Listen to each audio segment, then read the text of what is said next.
వర్మ గారు 2024 ఎన్నికల్లో పవన్ కళ్యాణ్ గారి కోసం తన సీటుని త్యాగం చేశాను అంటున్నారు. నాగబాబు గారి ఏ కార్యక్రమానికి తెలుగుదేశం శ్రేణులు హాజరవలేదు. కేవలం కావాలని చెప్పి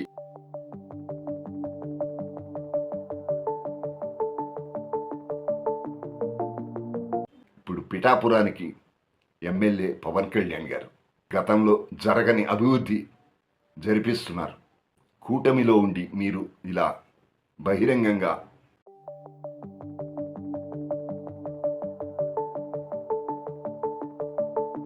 హాయ్ ఎవ్రీవన్, జై జనసేన గోపాలకృష్ణ తిరిగి స్వాగతం. పిఠాపురం నియోజకవర్గంలో రాజకీయాలు టీడీపీ వర్సెస్ జనసేనగా మారింది.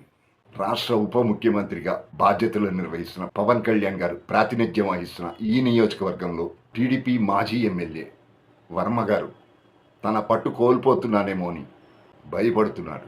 ఎందుకంటే నాగబాబు గారు ఎమ్మెల్సీగా ప్రమాణం చేసిన వెంటనే పిఠాపురం పర్యటించడం, పిఠాపురం నియోజకవర్గంలో అనేక అభివృద్ధి కార్యక్రమాలు ప్రారంభోత్సవాలు చేశారు. నాగబాబు గారు ఇప్పుడు ఎమ్మెల్సీ కావటం వల్ల అధికార హోదాలోనే ఈ ప్రారంభోత్సవాలు చేశారు. అనేక ప్రారంభోత్సవాలు చేసుకుంటూ వెడుతూ అన్నా క్యాంటీన్ని కూడా నాగబాబు గారు ప్రారంభోత్సవం చేశారు. ఈ విధంగా నాగబాబు గారు అటు ఎమ్మెల్సీ అవ్వంగానే పిఠాపురంలో కాలు పెట్టడం, అనేక అభివృద్ధి కార్యక్రమాలు ప్రారంభోత్సవాలు చేయటం, రాబోయే రోజుల్లో ఈ పిఠాపురం నియోజకవర్గంలో జరిగే అభివృద్ధి కార్యక్రమాలు అన్నింటిలో అన్నీ తానై వ్యవహరిస్తాడు, నిర్వహిస్తారు అని అర్థం చేసుకున్న కూటమి భాగస్వామ్య పక్షమైన తెలుగుదేశం వర్మ గారి టీం జీర్ణించుకోలేకపోతోంది. ఈ వర్మ గారు 2024 ఎన్నికల్లో పవన్ కళ్యాణ్ గారి కోసం తన సీటుని త్యాగం చేశాను అంటున్నారు. పరిస్థితి ఏంటి ఇప్పుడు అనే డైలమాలో పడిపోయారు వర్మ గారు. ఏమండి, ఈ వర్మ గారు తనకు ఎమ్మెల్సీ సీటు వస్తుందని ఆశించారు, భంగపడ్డారు. ఇప్పుడు తనకు రావాల్సిన ఎమ్మెల్సీ నాగబాబుకి కొట్టేశాడని ఈర్ష్య. దానికి అది తెలుగుదేశాన్ని అడగాలి, చంద్రబాబు నాయుడు గారు చెప్పాలి. ఆయనకి త్యాగం చేస్తే ఎందుకు సముచిత స్థానం హోదా ఇవ్వటం లేదు అన్నది, ఎందుకు పక్కన పెట్టారు అన్నది. జనసేన ఏం చేస్తుంది? జనసేన మీద కోపం తెచ్చుకుంటే ఎలా, ఆగ్రహాలు వ్యక్తం చేస్తే ఎలా? ఈ అభివృద్ధి కార్యక్రమాల్లో ఎక్కడ వర్మ గారికి ప్రాధాన్యం ఇవ్వటం లేదు అన్నది వాళ్ళ బాధ. ఇవి ప్రభుత్వం తరఫున అధికారికంగా జరుగుతున్న కార్యక్రమాలు. దీనికి కొన్ని ప్రోటోకాల్స్ ఉంటాయి. ఇది వర్మ గారికి తెలియకపోవటం శోచనీయం. తనకు ఏ హోదా ఉందని ప్రోటోకాల్ ద్వారా ఆహ్వానం అందుతుంది ఈ కార్యక్రమాల్లో.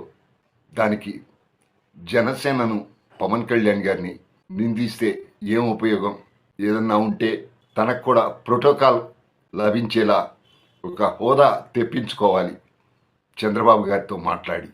దానికి జనసేన ఏం చేయగలదు? ప్రోటోకాల్లో ఆహ్వానం లేదని చెప్పి ఇలా ప్రజలకు ఉపయోగపడే ప్రారంభోత్సవ కార్యక్రమాల్లో అడ్డుపడటం, జై వర్మ, జై తెలుగుదేశం అంటూ నినాదాలు ఇవ్వటం, పోటీగా ప్రదర్శన చేయటం.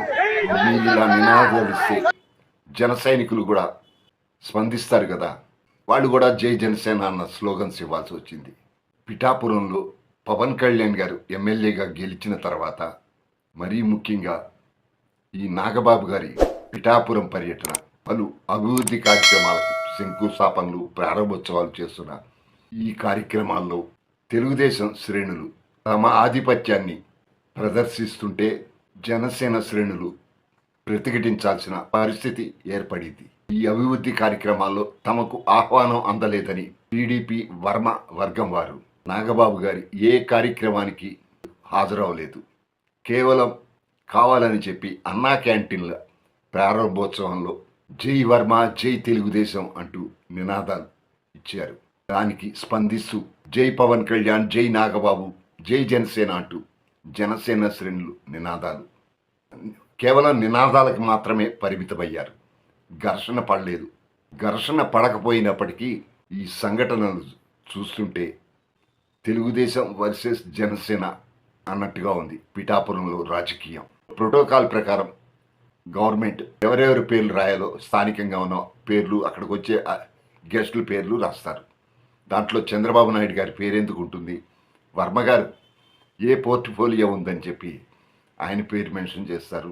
పవన్ కళ్యాణ్ గారికి నియోజకవర్గంలో అప్రతిష్ట తీసుకురావాలని చెప్పి ట్వీట్లు చేయటం, అధికారులు సరిగ్గా పనిచేయట్లేదని నియోజకవర్గంలో ఫిర్యాదులు చేయటం చేస్తున్నారు. తనకు రావాల్సిన ఎమ్మెల్సీ పదవి నాగబాబు గారికి వచ్చిందని, అది కూడా పిఠాపురంలో అధికారం చెలాయించటం తనకి చాలా బాధించినట్టుంది. మీకు ఎమ్మెల్సీ పదవి రాలేదని అనుకుంటే అది తెలుగుదేశం అధ్యక్షుడు నారా చంద్రబాబు నాయుడుతో పరిష్కారం చేసుకోవాలి. మీరు ఇప్పుడు పిఠాపురానికి ఎమ్మెల్యే పవన్ కళ్యాణ్ గారు గతంలో జరగని అభివృద్ధి జరిపిస్తున్నారు. కూటమిలో ఉండి మీరు ఇలా బహిరంగంగా ట్వీట్లు చేయటం, పోటీగా నినాదాలు చేయటం మీ అనుభవానికి మంచిది కాదు సార్. పిఠాపురం నియోజకవర్గం మీద పూర్తి అవగాహన ఉంది కాబట్టే నాగబాబు గారు మొన్నటి పార్టీ ఆవిర్భావ సభలో ఆ కామెంట్ చేశారు. పవన్ కళ్యాణ్ గారు ఉప ముఖ్యమంత్రిగా విస్తృతమైన బాధ్యతలు ఉంటాయి.